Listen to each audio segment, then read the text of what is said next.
Okay, John, the fat guy, the van guy, reporting back on the installation of the gearbox using this new fancy gearbox adapter.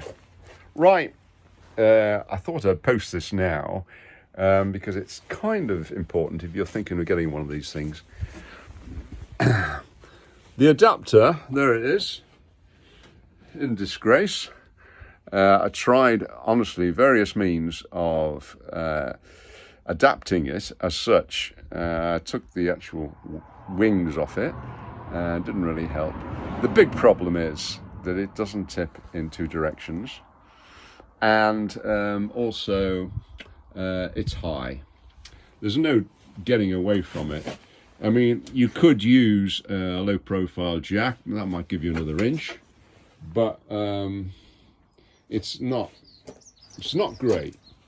I even jacked up the car using these particular ramps are quite good.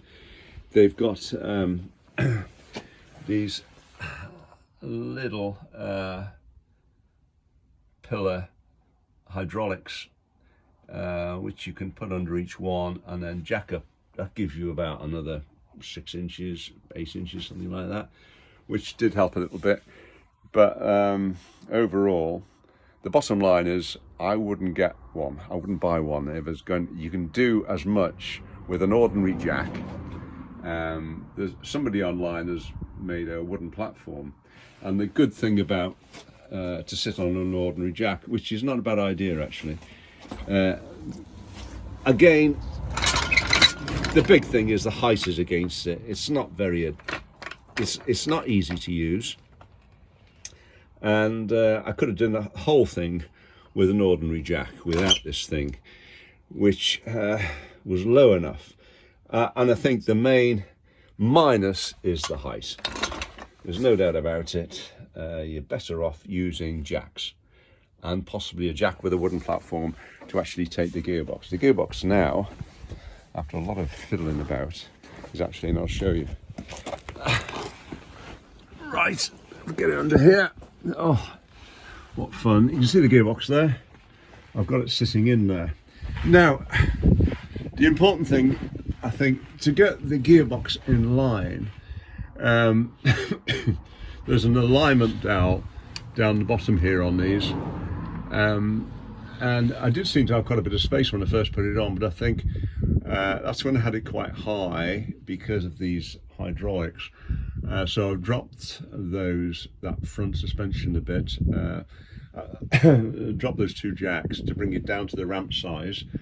Now the important thing was this putting this in, which is the transmission support rack.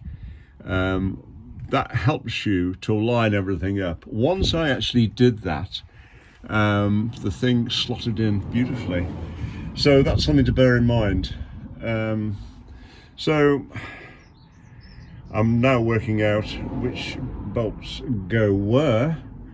One thing I did find, and it's just an odd little thing, that on the actual master cylinder is up here, just under here.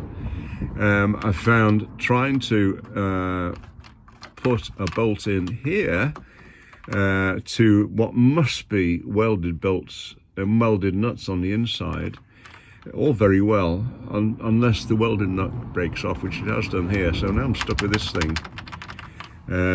This one I have to be more careful with, but the only thing I can think of doing is angle grinding that. I can't get at it unless I take the master cylinder out. I'm not going to do that. I've had it in and out already. So what I'm going to do is angle grind that off and do a rivet nut in there, because I'll end up with a blind hole, and do it with that. I've got some the attachment up here, and those are the attachments which actually partly hold the above floor in. So at least I've got two attachments at the top, and hopefully I'll get another bolt in here, and this one with a rivet nut. Rivet nut kits are very useful actually. They've come in quite a number of times. You can see on this one here, it's got a welded belt there, see? And this one, on this side, it's exposed. The chassis is exposed on this side, so you can get at it. But this side, you can't. Okay, so there she is, babies. Well and truly set. I'm just putting the belts in now. Holding the engine up with a big block of wood and this low profile jack. Well worth having. And as for the adapter, don't bother, guys and girls. More hassle than it's worth. Either that or get somebody else to do it. That's probably not a bad idea.